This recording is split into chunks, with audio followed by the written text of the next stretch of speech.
Annick, j'ai 63 ans et voilà, je suis jeune retraitée.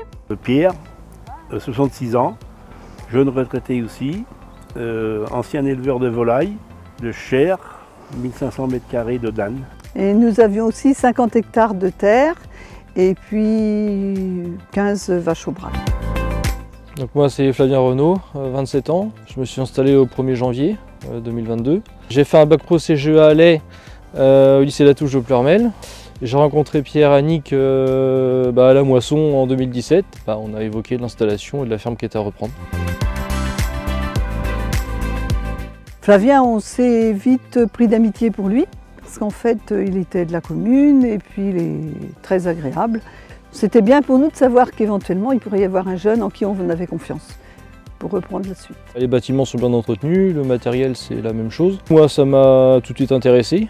C'est pas une grosse exploitation, mais c'est une exploitation qui fonctionne bien.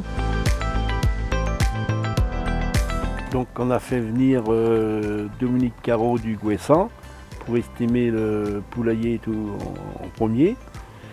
Et ensuite on a appelé le concessionnaire du coin qui a estimé tout le matériel. Ces estimations ont été revues par le centre de gestion, voir si c'était cohérent ou pas.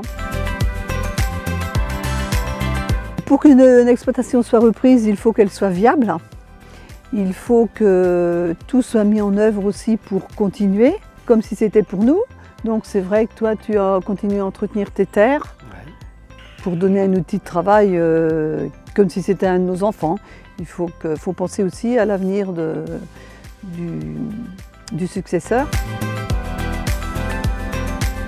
Un bon cédant ne doit pas vouloir faire du bénéfice en vendant son exploitation, mais penser au successeur. Il lui donnait des conseils au maximum, même après, mais sans s'imposer après. Donc Annick, elle m'a beaucoup aidé sur la partie administrative, et Pierre c'était plus sur la partie technique, sur les cultures et le poulailler. Il m'a appris pas mal de choses.